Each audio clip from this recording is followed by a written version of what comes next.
Jadi dari 100.000 peserta magang itu setelah 6 bulan, 30% diantaranya itu langsung bekerja. Artinya apa?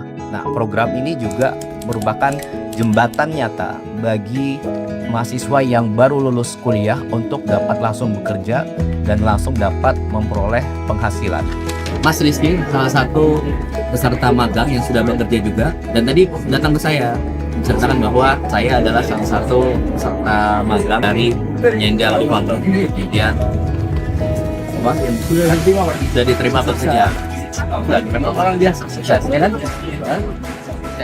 PR utama pemerintah yang dari tahun ke tahun terus-menerus ada itu salah satunya adalah bagaimana caranya adik-adik mahasiswa yang telah lulus khususnya S1 itu bisa langsung bekerja, kemudian mendapatkan penghasilan.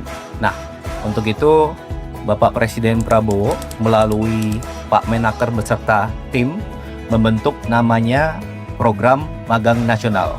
Dan ini adalah sudah angkatan kedua. Tahun lalu sudah dilaksanakan tahun 2025. Nah, apa itu Program Magang Nasional? Sekaligus saya terangkan kembali lagi. Jadi intinya adalah satu, yang lulus kuliah, mahasiswa-mahasiswa yang sudah lulus kuliah, khususnya S1, itu bisa langsung magang bekerja selama 6 bulan. Kemudian mendapatkan penghasilan yang cukup signifikan. Itu di antara 3,5 sampai bahkan ada yang 6 juta rupiah per bulan. Tergantung dari lokasi mereka bekerja. Karena sesuai upah minimum kabupaten kota tempat mereka bekerja. Kemudian yang ketiga, diajari, dilatih oleh mentor-mentor di perusahaannya. Tahun lalu 100.000 lebih 2.000 peserta magang. Dan tahun ini insya Allah akan dibuka 150.000 peserta magang. Nah, menariknya apa? Menariknya dari data Pak Menaker, di tahun yang lalu itu 100.000 peserta magang, dari tentunya pelamarnya mencapai hampir 400.000 Pak ya. Nah, jadi dari 100.000 peserta magang itu setelah 6 bulan, 30% diantaranya itu langsung bekerja. Artinya apa? Nah, program ini juga merupakan jembatan nyata bagi mahasiswa yang baru lulus kuliah untuk dapat langsung bekerja dan langsung dapat memperoleh penghasilan. Ada tambahan juga, jadi selain dari mahasiswa yang baru lulus S1, tapi juga nanti ada beberapa yang dapat ikut program ini, yaitu dari profesi, kemudian dari saudara-saudara kita penyandang disabilitas. Jadi kalau yang sesuai data itu 30% dari 100.000 kemarin yang angkatan pertama itu langsung bekerja di perusahaan itu. Jadi sesuai data Kemenaker 30% sudah pasti langsung bekerja, kemudian lebihnya sisanya itu dalam waktu 2-3 bulan ini akan direkrut oleh perusahaan-perusahaan lainnya, begitu kira-kira ya. Kemudian terima kasih kepada perusahaan-perusahaan yang BUMN, kemudian swasta, itu angkatan pertama ada 8.800 perusahaan, dan insya Allah kita harapkan di tahun ini angkatan kedua akan lebih banyak, dan tentunya semakin banyak semakin baik. Nanti untuk mekanismenya, detailnya bagaimana akan dijelaskan lebih lanjut oleh Pak Menaker, sekaligus kapan waktu pendaftarannya. Kalau tidak salah insya Allah bulan Juli, dan nanti bulan Agustus sudah bisa magang. Kemudian tadi contoh ya, ada beberapa satu mungkin yang menarik, penghasilannya saat magang 5,5 juta rupiah, kemudian kurang dari 2 minggu dia selesai magang, langsung diterima bekerja, dan di gaji pertamanya itu naik menjadi hampir 7 juta. Mudah-mudahan program ini akan semakin besar, karena tahun lalu 100.000 dan tahun ini 150.000, dan insya Allah semakin bermanfaat untuk kedepannya. Untuk detail teknis pendaftarannya nanti akan dijelaskan oleh Pak Menaker. Terima kasih. Luar biasa.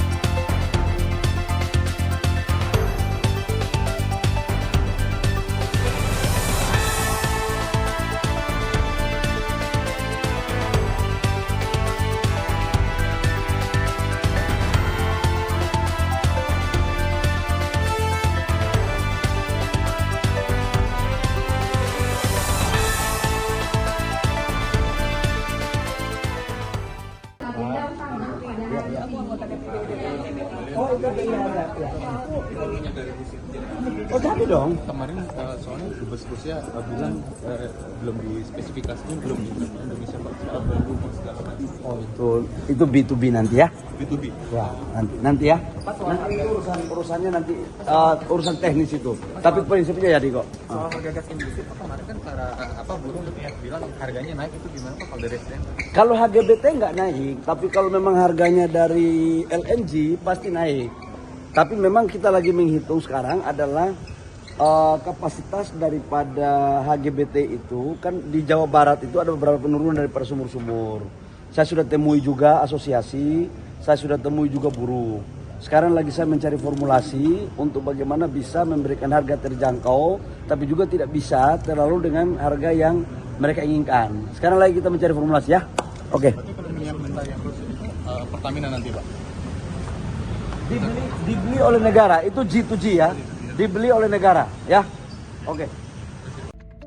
Donald Trump mengonfirmasi bahwa kesepakatan dengan Iran telah resmi ditandatangani.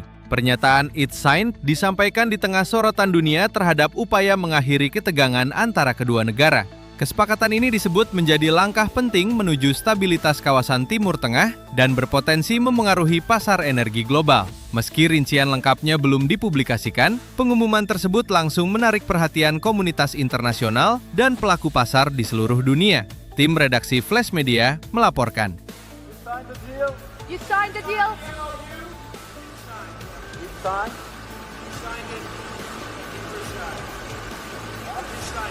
The stories made in Versailles?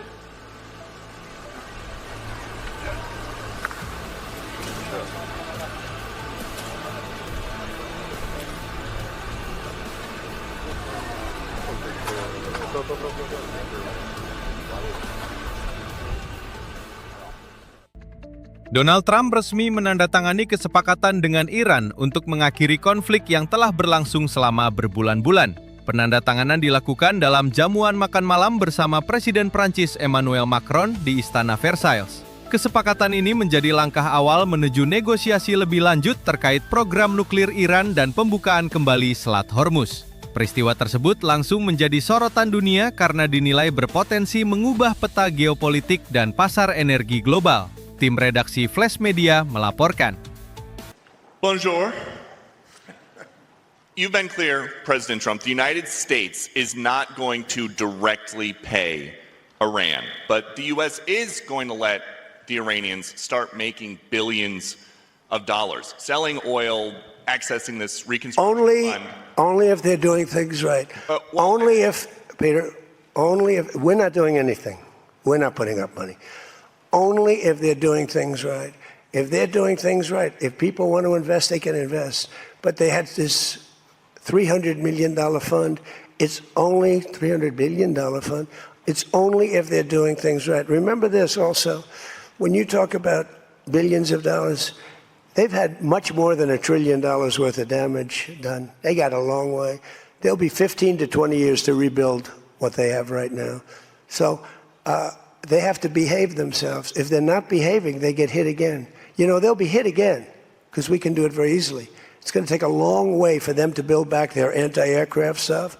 It's going to take, and you know, the other thing I want to thank China, President Xi. I was with him, and he stayed neutral, totally neutral, and I appreciate it. And I want to thank Vladimir Putin. He was very neutral. They could have made it much more difficult for us. And I want to say it. You know, somebody would say, "Oh, that's terrible. He's thinking President Xi of China." Well, let me tell you, I had a long talk with him. You know, they have shoulder weapons to knock down airplanes. That it's not like the real deal, but they're accurate. They're fairly accurate. I said, I would really appreciate you're not giving or selling any of that stuff to Iran. And you know what? For the most part, he didn't. So I just want to thank them because they made it a lot better. What the difference is between giving Iran U.S. dollars and unfreezing U.S. dollars? Well, the unfreezing is an easy one to answer. We have taken a lot of their money, and we have their money. We have taken their money. It's not our money. It's their money, and we froze it. At a certain point in time, I guess we're going to have to give it back. You know, if we didn't give it back, nobody would ever invest in the dollar again. If you took their money, because I thought about it, you know, I'm not the most perfect person. I said to Scott, why don't we keep their money? What the hell are we giving it back to them?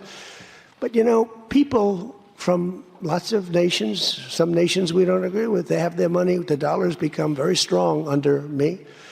And they don't want to have a little conflict with somebody and end up having the United States just take their money.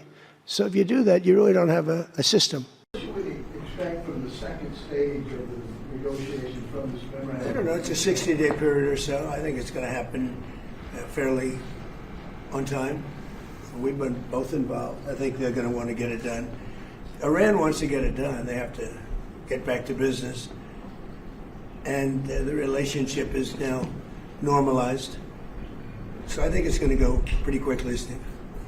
Could go faster. Could take longer, too, but it could go faster. There's so much interest in the text of the document. Why not release the document? Oh, I will. Why not release it? Well, because I'd like to get a formal setting first before we do that. But I have no problem with that. It's a good document. Here's what it says.